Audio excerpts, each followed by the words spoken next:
তোমরা যারা ক্লাস 11 এবং ক্লাস 12-এ উঠতে চলেছ, আজকের ভিডিওটা তোমাদের জন্য খুব গুরুত্বপূর্ণ। একেই বলে উচ্চ মাধ্যমিক শিক্ষা সংসদের বিলম্বিত বোধোদয়। কেন এই কথাটা বলছি সেটা যেমন বলবো, একই সঙ্গে তোমাদের জানাবো তোমরা চারিদিকে একটা গুঞ্জন শুনতে পাচ্ছ, এমনকি ছাত্রছাত্রী, অভিভাবক, অভিভাবিকা এবং একাধিক শিক্ষক সংগঠনের যেটা জোরালো দাবি তা হলো এই সেমিস্টার পদ্ধতি বাতিল করা হোক, পুরনো নিয়মে পঠন পাঠন ফিরিয়ে আনা হোক। এই আবহে তুমি যদি এখন নতুন কোনো বই কিনে ফেলো তাহলে সেটা কি ভুল হতে পারে? সবকিছু আমি তোমাদের পয়েন্ট ওয়াইজ বুঝিয়ে বলছি।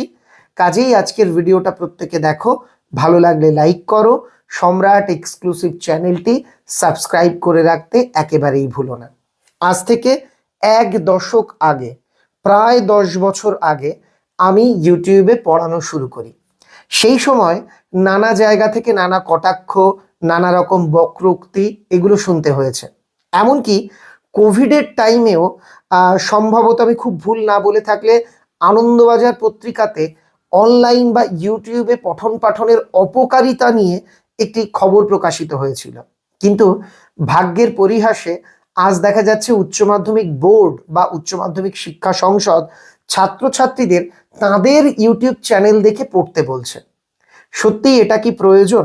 আমার মতে ছাত্রছাত্রীরা স্কুলে শিক্ষকদের তত্ত্বাবধানে ক্লাস করুক, এইটা তাদের জন্য বেশি প্রয়োজন।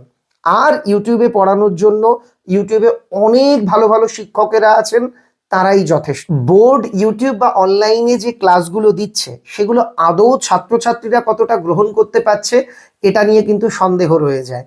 আমি মাধ্যমিক শিক্ষা পর্ষদের একটি ভিডিও দেখছিলাম, আয় আরো বেঁধে বেঁধে থাকি কবিতার আলোচনা।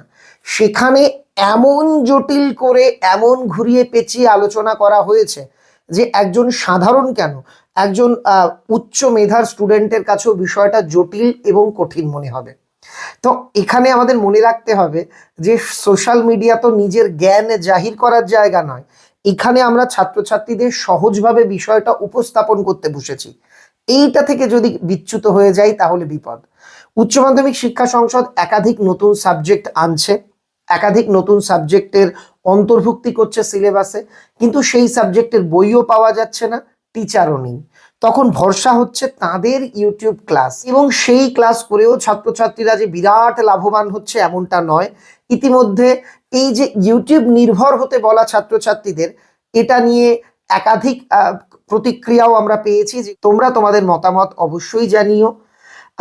এবার আরেকটা বিষয় বলবো, সেটা হচ্ছে একাধিক শিক্ষক সংগঠন অলরেডি বলছে সেমিস্টার পদ্ধতি বাতিল করতে হবে। এই আবহে এখনই তোমরা যদি নতুন ক্লাসের বই কিনে নাও সেটা ঠিক নাও হতে পারে। কেন এই কথা বলছি? অতীতে আমরা দেখলাম এই সেমিস্টার চালু থাকা অবস্থাতেই একাধিকবার সিলেবাস বদলেছে। সংস্কৃতের একটা সিলেবাস বলা হলো, ছেলেমেয়েরা বই কিনে নিল, বাজারে বিভিন্ন নোট বই বেরোলো, কিনে নিল। কিছুদিন পরে বোর্ড একদম পুরো সিলেবাসটাই বদলে দিল, সব গল্প কবিতা বদলে দিল। যারা আগে বই কিনেছে তারা বিপদে পড়লো। আবার দেখা গেল প্রথমে বলল 2-3 নাম্বারের বাংলা প্রশ্ন থাকবে, পরে পুরোটা তুলে দিয়ে বলল 5-এর প্রশ্ন থাকবে। এই জন্য দেখা যাচ্ছে আগে আগে বই কেনাটা খুব বিপজ্জনক হয়ে দাঁড়াচ্ছে। হ্যাঁ, আমাদেরও সম্রাট এক্সক্লুসিভ বইয়ের সমস্ত উত্তর কিন্তু রেডি, আমাদের বইয়ের কাজও রেডি, কিন্তু আমরা যতক্ষণ না পর্যন্ত উচ্চ মাধ্যমিক শিক্ষা সংসদ কিছু জানাচ্ছে নতুন বই মার্কেটে আনছি না। কেন? এরও কিছু কারণ বলি। তবে এখানে একটা বিষয় তোমাদের বলে রাখি, যারা বিজ্ঞান বিভাগ নিয়ে পড়বে তোমরা বই কিনে পড়তে পারো। কারণ দেখা যাচ্ছে সেমিস্টার সিস্টেমের আগেও যে সিলেবাস ছিল, অর্থাৎ পুরনো সিলেবাস, সেই সিলেবাসের বই এবং সেমিস্টার সিলেবাসের বই খুব একটা মানে সায়েন্সের ক্ষেত্রে বদলায়নি। কারণ সায়েন্সের সিলেবাসটা হচ্ছে সর্বভারতীয় পরীক্ষার দিকে সতর্ক দৃষ্টি রেখে তৈরি হয়। এজন্য সায়েন্সের স্টুডেন্টরা বই কিনতে পারো, অসুবিধার কিছু নেই। তবে অন্যান্য বিভাগের ক্ষেত্রে একটু মেপে চলাই বুদ্ধিমানের কাজ। কিছু ক্ষেত্রে কমার্সের স্টুডেন্টরাও বই কিনে নিতে পারো। তবে আর্টসের সাবজেক্টগুলোর ক্ষেত্রে যদি কোনো পরিবর্তন আসে, যদি সেমিস্টার সিস্টেমের পরিবর্তন হয়, যদি কোশ্চেন প্যাটার্ন আবার বদলায়, কারণ এই সেমিস্টার সিস্টেম নিয়ে এই যে সম্প্রতি পরীক্ষা হয়ে গেল সেখানে অনেক অভিযোগ উঠেছে, এই বিষয়গুলো কিন্তু তোমাদের মাথায় রাখতে হবে। তাহলে তোমরা কি পড়বে না? আমি সেই কথা বলছি। মনে রাখবে গতবার উচ্চ মাধ্যমিক শিক্ষা সংসদ কি বলেছিল সংস্কৃত বইয়ের সময়, যে আমরা কি কোনো বই প্রকাশ করেছি, আমরা কি এখনো আমাদের বাংলা ইংরেজি বই বিলি করেছিলাম, ছাত্রছাত্রীরা কেন আগ বাড়িয়ে এই বই কিনেছে, বিভিন্ন প্রকাশনী কেন আগ বাড়িয়ে এই বই ছাপিয়েছে, দায় তাদের। কাজেই আমি বলবো যতদিন না পর্যন্ত স্কুল থেকে বাংলা ইংরেজি বই তোমরা পাচ্ছ ততদিন পর্যন্ত বাইরের বই না কেনাই ভালো। তোমরা যদি কোনো কোচিংয়ে পড়ো বা কোনো শিক্ষকের কাছে পড়ে থাকো, তাহলে সেই শিক্ষক তো নিশ্চয়ই নোটস লেখাচ্ছেন, পড়াচ্ছেন, বা তোমার কাছে যদি দাদা বা দিদিদের কাছ থেকে কালেক্ট করা পুরনো বই থেকে থাকে সেটাও তোমরা পড়তে পারো। তবে এই মুহূর্তে দাঁড়িয়ে নতুন বই কেনার পর যদি সিলেবাসে কোনো রকম পরিবর্তন হয়, বা যেটা শোনা যাচ্ছে সেমিস্টার পদ্ধতি বাতিল হতে পারে, যদিও এখানে আমি বলি ব্যক্তিগত মত আমার, সেমিস্টার পদ্ধতি 12-এর ক্ষেত্রে বাতিল হওয়ার সম্ভাবনা কার্যত নেই, এটা আমার ব্যক্তিগত মতামত। যদি বাতিল হয় 11দের ক্ষেত্রে হতে পারে বা অন্য কিছু হতে পারে, সে যাই হোক না কেন তোমরা যাতে সমস্যায় না পড়ো তাই আগে থেকে আমি বিষয়টা বলে রাখলাম। যারা ভাবছো নতুন বই কিনবো তারা একটু দাঁড়িয়ে যাও, একটু অপেক্ষা করে যাও, সেটাই তোমাদের জন্য কিন্তু বেটার অপশন হবে।